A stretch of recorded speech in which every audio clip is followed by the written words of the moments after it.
I was locking up late when I noticed him again, the same man curled beside the dumpster behind our office. Everyone else ignored him. But for 4 months now, I'd quietly left food, water, and old clothes near his spot. Never said a word.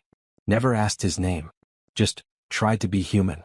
That night, as I placed a sandwich and walked away, I heard his voice for the first time. "Sir." I turned. His voice shook, raspy, like someone unused to being heard. "Tomorrow, don't come in early. Let someone else open the office. Just not you. Come in late. Please. It's life or death. Believe me." I stared at him. He wasn't begging. He looked terrified and certain. Before I could ask anything, he turned away and disappeared into the shadows. I didn't sleep that night. I told my assistant I'd be in late, just in case. That morning I sat in my car, parked down the street, heart pounding. I watched Martha, the building's janitor, unlock the door and step inside like usual.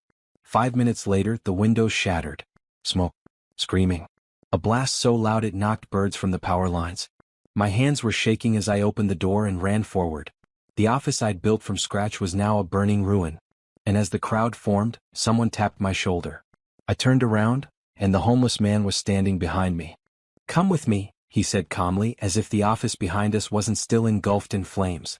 I stared at him, gray beard, sun-damaged skin, tattered coat, and yet his eyes, sharp, clear, watching everything, everyone, including me.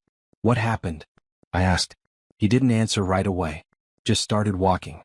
I hesitated, then followed. We turned the corner, down an alley, away from the noise, away from the sirens. He pulled a folded paper from his coat and handed it to me. It was a blueprint. My office floor plan. With one section marked in red, the server room. Below it, scribbled coordinates and 2 words. Primary target. "Why?" I asked, my throat dry. He finally looked at me. "Because you weren't supposed to be the one feeding me. Someone else was. But you showed kindness. And that changed everything." Before I could ask what he meant, he pointed at the blueprint. "They wanted you in there. The people who hired me. Corporate sabotage. You were in the way. Your data, your startup, it threatened someone." My stomach dropped. "Who?" I whispered. He folded the paper again and stepped back. "Wait one more day. Tomorrow they'll think you're dead. They'll show their faces." I stood frozen, heart racing. And then he said it. "My name is Gabriel. And I wasn't always homeless." That night I didn't sleep. I sat on the floor of my apartment, Gabriel's blueprint laid out in front of me, my laptop open, fingers trembling as I retraced every deal, every investor call, every partnership we'd signed in the past 6 months. Only one name kept flashing in my mind, OrionX. We had undercut them in a massive government tech contract 3 weeks ago. Publicly they congratulated us. Privately, I remembered a handshake that felt too tight, and a smile that didn't reach the eyes. The next morning I walked into the office ruins. Charred walls. Blackened servers.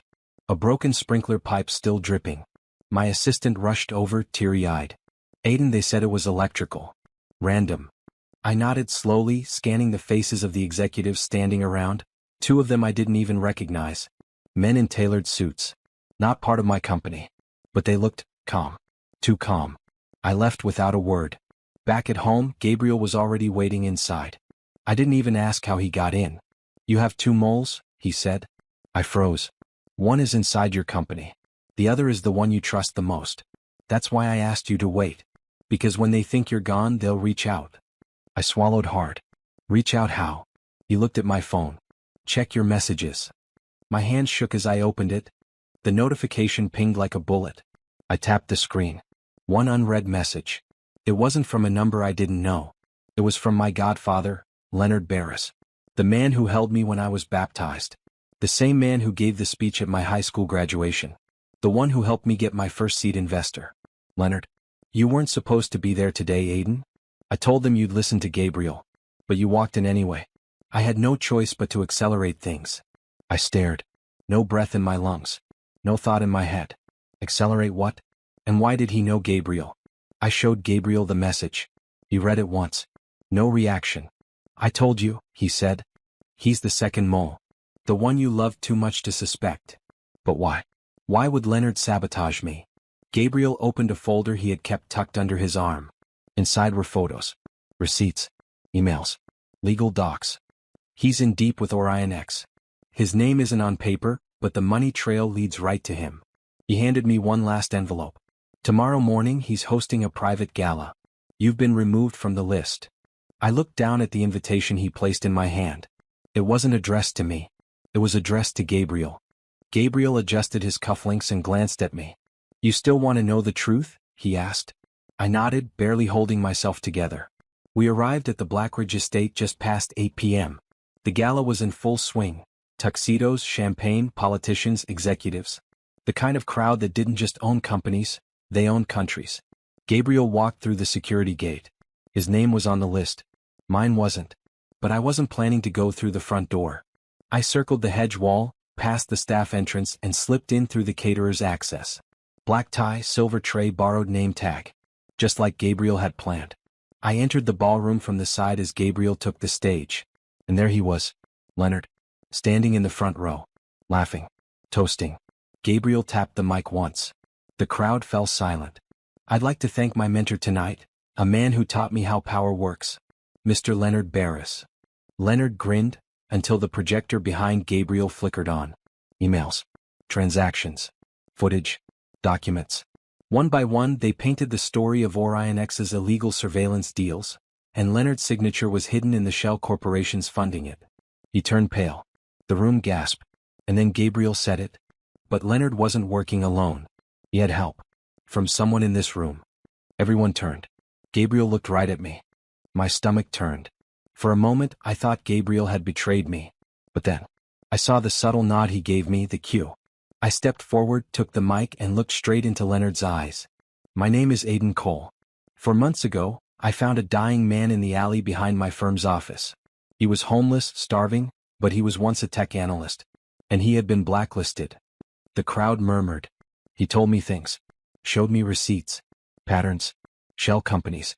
And when I took it to our firm's leadership, I was fired within 48 hours. Branded a threat to security. I paused. Leonard Barris wasn't just orchestrating corporate espionage. He was stealing identities. Selling data of private citizens to foreign bidders. Gasps rippled through the crowd. And one of those citizens was my sister. Her photo appeared behind me, young, vibrant, smiling. Gone too soon. One of Orion X's leaked profiles. Targeted.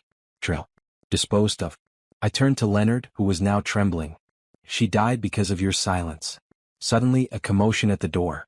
2 federal agents walked in, flashing badges.